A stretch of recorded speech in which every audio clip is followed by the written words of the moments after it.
Ya Ali Madad, and welcome to the Deep Dive, brought to you by Ismaili Dialogue. If you're enjoying these explorations of history and theology and thought, don't forget to hit that subscribe button and give us a like.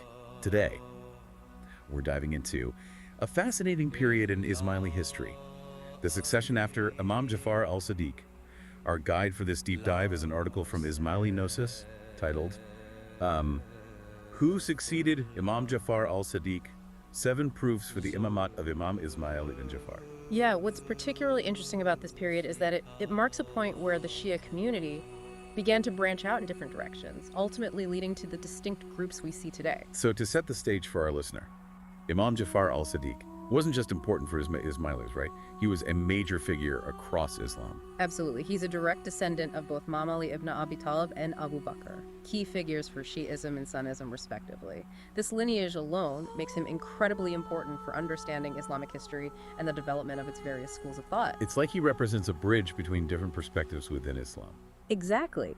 And beyond his lineage, Imam Jafar al-Sadiq was a renowned scholar, a teacher to prominent figures who went on to found different schools of thought. Thousands of traditions and teachings are attributed to him, many of which are found in major Sunni and Shia collections. Wow, what an influential figure. So with such a unifying figure at the helm, why did the Shia community split after his death? That's the million-dollar question. Different factions emerged, each following a different imam, and the question of who was the rightful successor became central to the formation of distinct Shia branches. And that's where the article we're diving into comes in. It lays out 7 proofs for the Imamat of Imam Ismail ibn Jafar.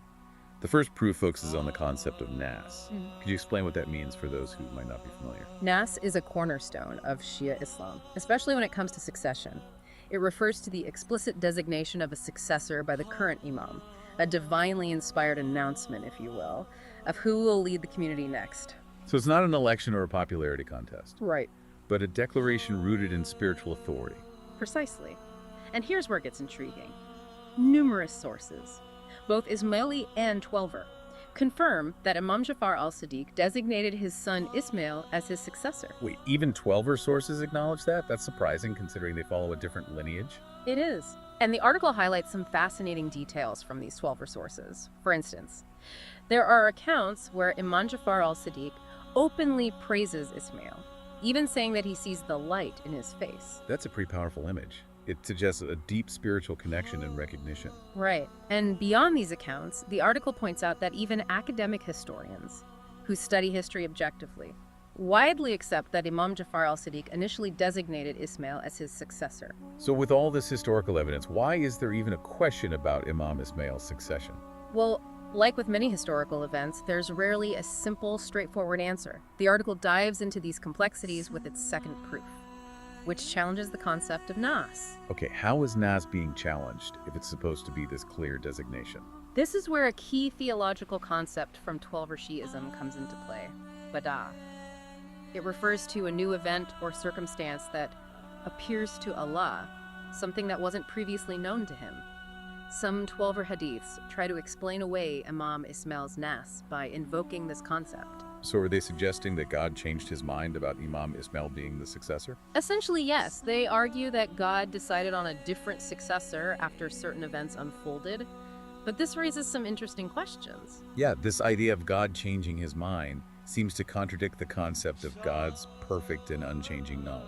You've hit on a major point of contention. The concept of Bada has been a source of debate within Islamic theology for centuries.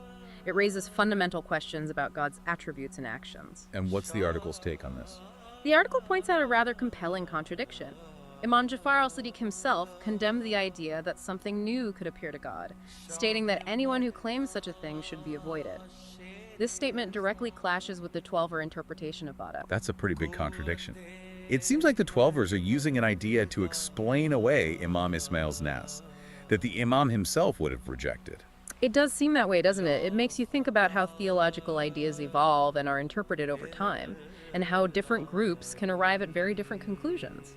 Definitely adds another layer of complexity to this already intriguing story. So we've got nass, we've got Bada. What's next in this exploration of Imam Ismail's succession? It's like we're peeling back layers of history and theology here. So what's the next proof for the Imamat of Imam Ismail ibn Jafar? Proof #3 takes us deeper into the mystery surrounding Imam Ismail himself. It's titled, The Mystery of Ismail's Death. Ooh, a mystery. This is getting good. What makes Imam Ismail's death so mysterious? Well, to start, the year and cause of his death are shrouded in uncertainty. Historical sources offer conflicting accounts, and there's no clear consensus. But here's where it gets really intriguing. Some sources report sightings of Imam Ismail after his supposed death. Now that's a twist. People claim to see him alive after he died. Yes, it's like something out of a historical thriller.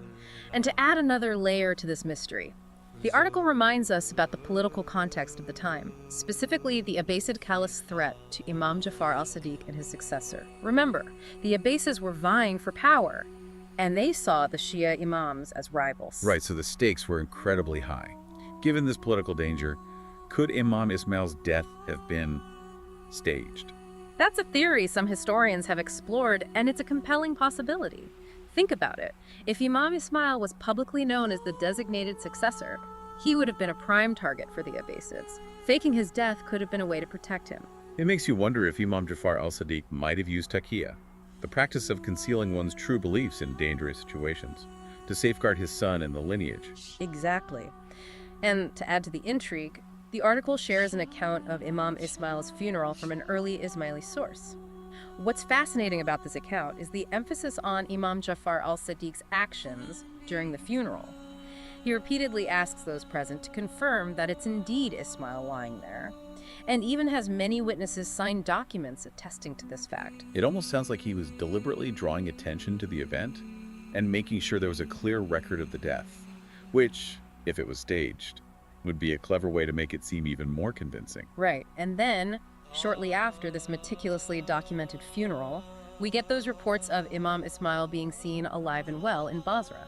Okay, this is getting more and more intriguing by the minute.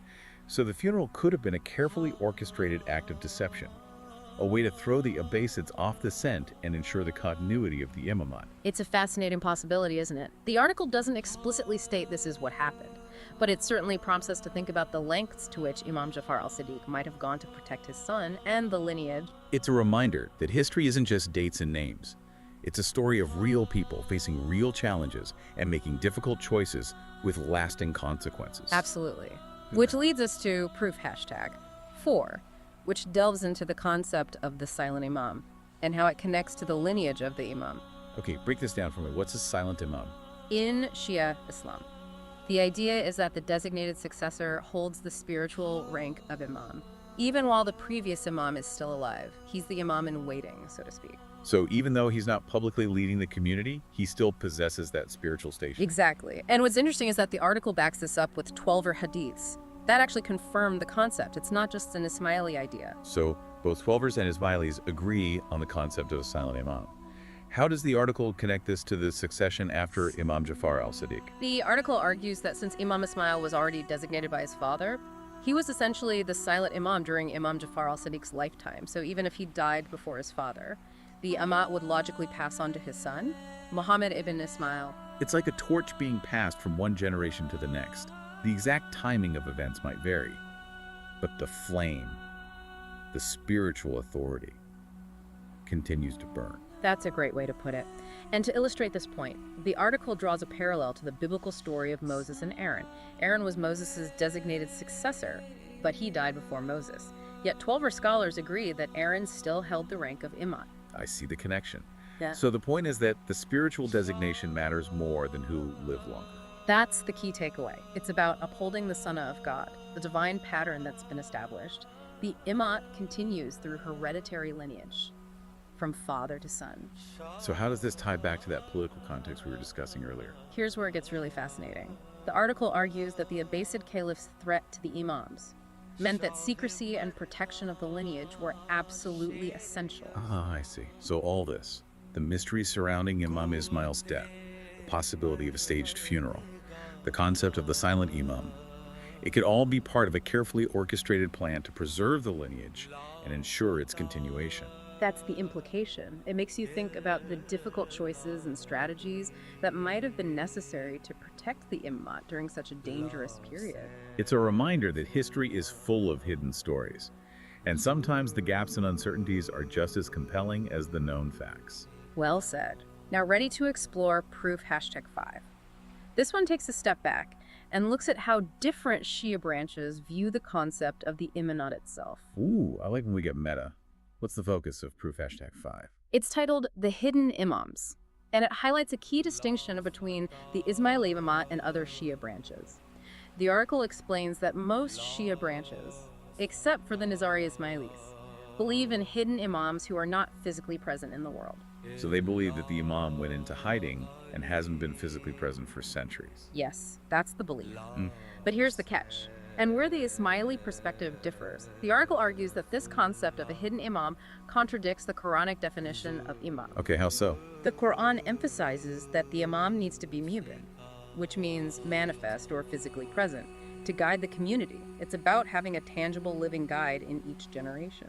Right. Makes sense that an imam couldn't fulfill their role if they weren't present in the world. How could they guide the community? Exactly. The article is highlighting the Ismaili emphasis on a continuous, unbroken chain of imams who are physically present to guide their followers. I see. So we've got nass, the idea of the silent imam, the challenges of a hidden imam. It feels like all these proofs are building on each other to establish the importance of a designated, hereditary, and present imam. That's a sharp observation. And proof #6 brings us to the present day, where the implications of this lineage become even more apparent. Okay, I'm ready for proof #6. What's it called? It's titled, The Living Lineage. So we're going from these theoretical and theological arguments to the lived reality of the imam today. Exactly. And this is where things get really interesting for our listener.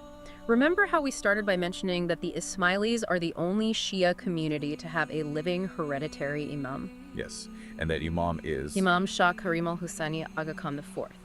The article emphasizes that the Aga Khan directly traces his lineage back to Imam Ismail ibn Jafar al-Sadiq.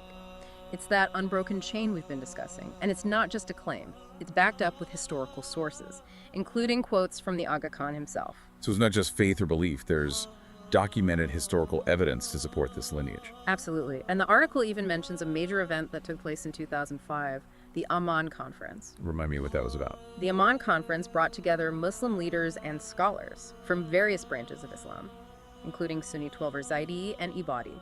It was a significant effort to promote unity and understanding within the Muslim world. And how does the Aga Khan fit into all of this? Well, at the Amman Conference, Imam Shah Karim al-Husseini publicly declared his lineage, stating that he was the 49th hereditary imam in direct lineal descent from the Prophet Muhammad.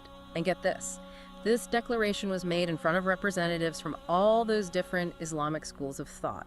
And don't leave me hanging. And nobody disputed it. The article points out that none of the attendees, including prominent Sunni and Shia authorities, challenged the Aga Khan's claim to this lineage. Wow, that's really significant. It sounds like the Amman Conference served as a kind of validation of the Aga Khan's lineage within the broader Muslim world. That's one way to interpret it. And it speaks to the importance of this unbroken living lineage within the Ismaili tradition. Okay, so we've explored 6 proofs, each one building upon the previous one to show the importance of nass, the concept of the silent imam, the challenges of a hidden imam, and finally the significance of a living hereditary lineage that continues to this day. That brings us to proof #7. What does that focus on? Proof #7 brings it all together. It centers on Imam Shah Karim al-Husseini Aga Khan I himself, arguing that his very existence as the 49th hereditary imam in direct lineal descent from Imam Ismail ibn Jafar al-Sadiq is itself proof of the legitimacy of this lineage. It's like saying, the proof is in the pudding. Yeah. We can see the continuation of this line in the present day. Exactly. And the article emphasizes that the Aga Khan is not just a figurehead or a symbolic leader, he's an active, present imam who embodies that continuous chain of spiritual authority stretching back to the Prophet Muhammad. So we've gone through all 7 proofs, each one offering a different perspective on this crucial period in Ismaili history. What's the article's overall conclusion? The article wraps up by emphasizing that understanding the events surrounding Imam Ismail's succession is key to understanding the diversity within Shia Islam. It's not about saying one branch is right or wrong, but appreciating how these different interpretations have shaped the evolution of Shia thought over time. So it's an invitation to approach these topics with nuance, to look at the historical context, and to acknowledge that there are multiple perspectives on these events. Precisely. And the article leaves the reader with something to ponder. How does the concept of a living hereditary imam compare with other traditions in Islam? How might this impact the way Ismailis engage with the world around them? I like that. It's not just about historical facts, but also about their implications for how people live their lives and understand their faith in the present day. Exactly. And on that note, I think we're ready to move on to our final thoughts and wrap up this deep dive. It really makes you appreciate how these historical events continue to resonate in the present day. Yeah. So as we wrap up this deep dive for our listener, can we recap the key takeaways? Why is understanding this debate about Imam Ismail's succession important? It's important for a few reasons. First, it sheds light on a pivotal moment in Islamic history, a moment that led to the development of distinct Shia traditions. It encourages us to think critically about concepts like Nas and Bada and how they've been interpreted and utilized throughout history. And we can't forget the political context, right? Absolutely. The power struggles and social dynamics of that era played a huge role in shaping these events. We have to consider those factors when analyzing these theological debates.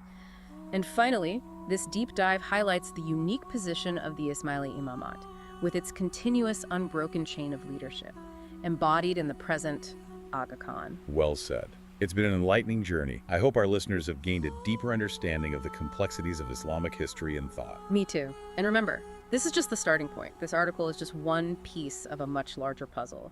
We encourage you to explore this topic further, read more, ask questions, and engage in respectful dialogue. It's all about that continued exploration and learning. And if you're looking for more fascinating explorations of history, theology, and thought, be sure to subscribe to Ismaili Dialogue and give us a like. We're always diving into new topics and uncovering hidden connections. That's it for this episode of The Deep Dive. Ya al-Madad. May the blessings of our present 50th Imam Shah Rahim al-Husseini be upon us all.